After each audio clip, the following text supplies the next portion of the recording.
Vamos a hablar con Luis Miguel Carriego, periodista especializado justamente en medios y elecciones. Muy buenas noches, bienvenido.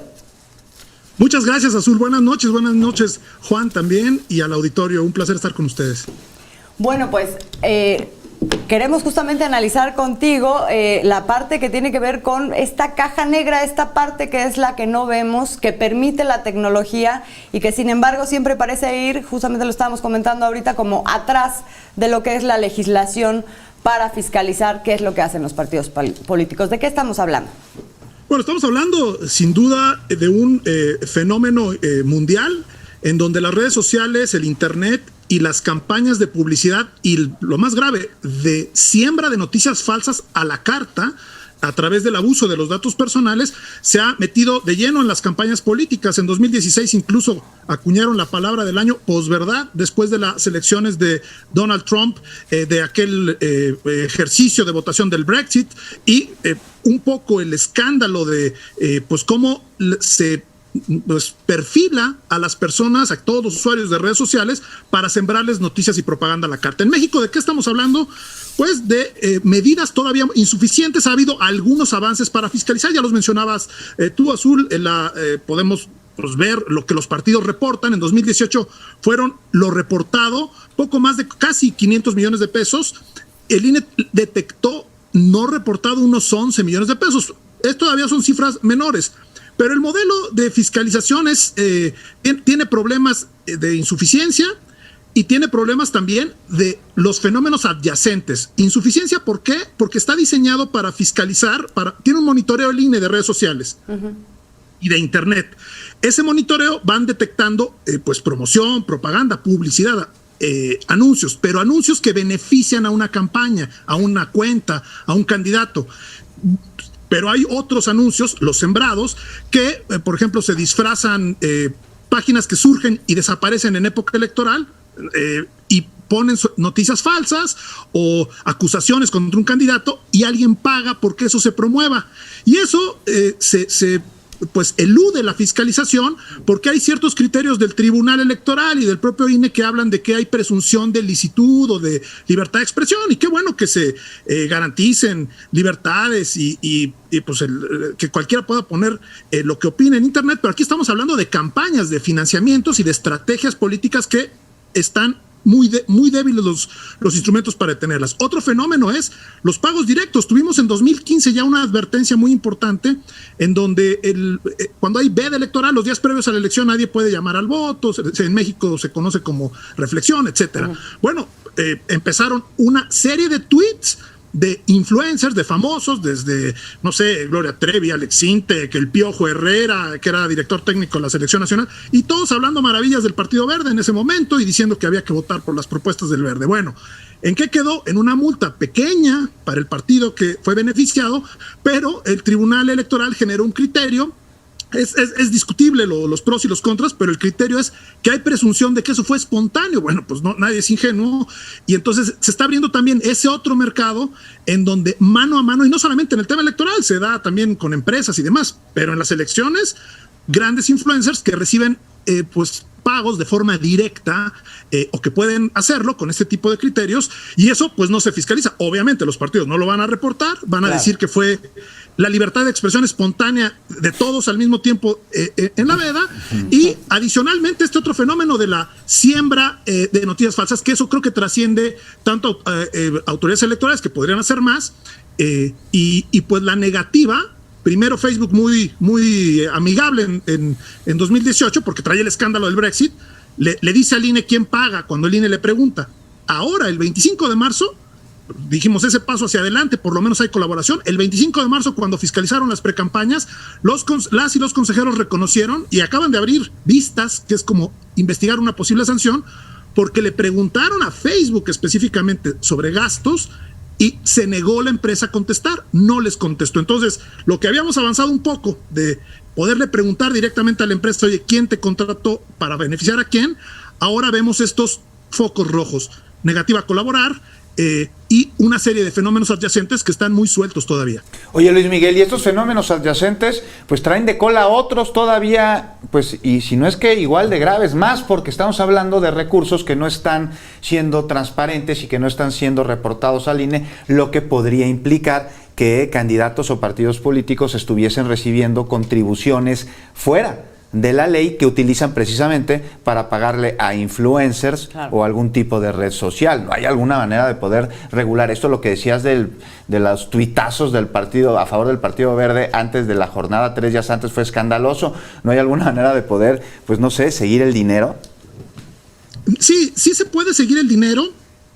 Hay una parte que sí podría ser mejor, tanto la autoridad electoral como el tribunal, que por ejemplo no limitar estos monitoreos o estos criterios de libertad de solamente a quien beneficia expresamente a un candidato, sino también entender que si hay noticias de medios que surgen como hongos nada más durante la época electoral, que ni siquiera tienen cabezas visibles y desaparecen, estoy hablando de casos concretos, PG Leaks, de Mexican Post, ese tipo de medios que dan a la apariencia de ser portales de noticias, pero en realidad son medios que surgen en la elección para colocar noticias a criticar a unos o a otros y luego alguien paga por promoverlos. Eso creo que le faltaría un poco ser más activo al INE, en no nada más limitar, monitorear redes a quien esté hablando bien expresamente de un candidato, sino también esos otros fenómenos. Y otra parte que yo creo que trasciende al INE y a las autoridades electorales, pero es un reto para el Estado mexicano en su conjunto, pues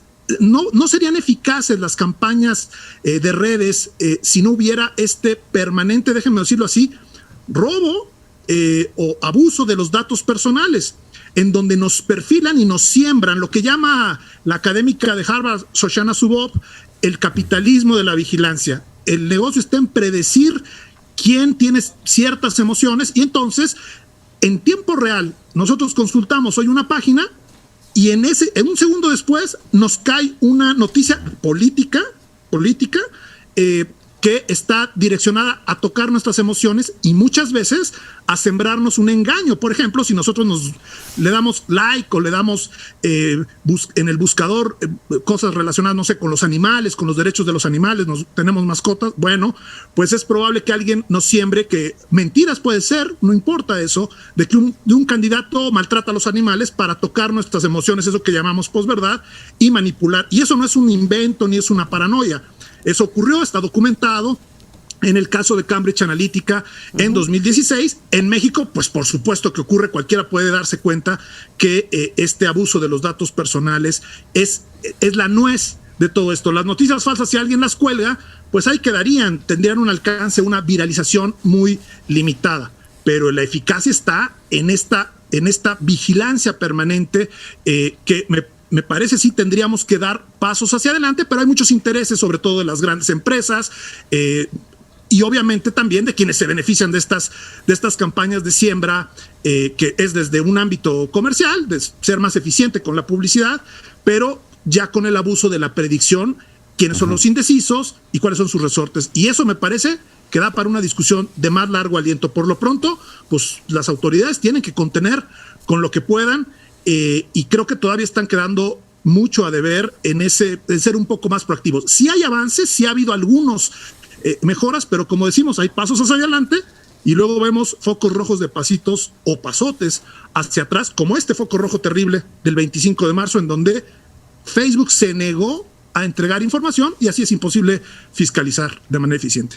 Y no hay una respuesta por parte de la autoridad. Es decir, para cerrar, tenemos ya poco tiempo, Luis Miguel, pero justo planteas que debería de haber una actitud más activa por parte de las autoridades electorales. Y aquí mi pregunta sería, ¿cómo interpretas que no la haya? O sea, es evidente que existen intereses y todo, pero quisiera entender un poquito mejor si hay una falta de herramientas, por ejemplo, tecnológicas para hacerlo, para hacer esta fiscalización, o si tiene que ver eminentemente con la falta de voluntad para hacerlo.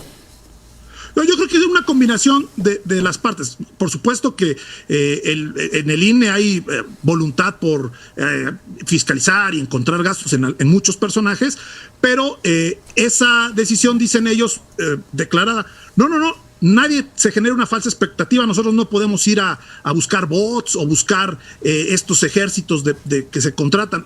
Bueno, pues ellos dicen vamos a combatir información falsa con información verificada y vamos a fiscalizar lo que podamos.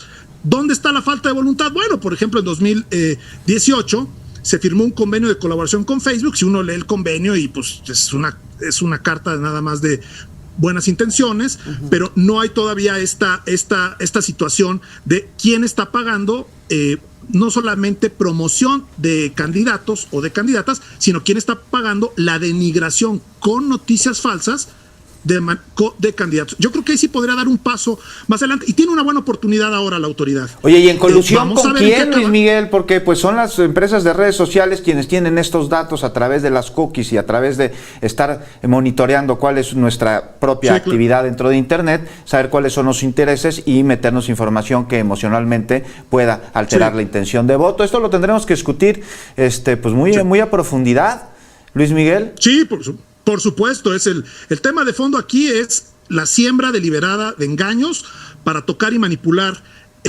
votantes. Eso creo que no está detenido y hay una oportunidad para dar un pasito, pero no se soluciona el problema con las sanciones que puede haber por estas negativas de Facebook a transparentar. Si encontramos quién paga la difusión de estos engaños y nos metemos como Estado mexicano, en este caso el INE, a demostrar que hubo un engaño, entonces será mucho más fácil ir acotando las prácticas o cerrándoles la puerta. Pero pues si entramos al autoengaño, el engaño también, porque esa es la otra, ¿no? Es como, o sea, las noticias falsas que no solamente son en redes sociales, esas quedan impunes de una manera extraordinaria en este país. Bueno, Luis Miguel, querido, muchísimas gracias por acompañarnos esta noche y pues seguramente a lo largo de la contienda te seguiremos llamando para analizar los fenómenos que estén sucediendo en esta materia.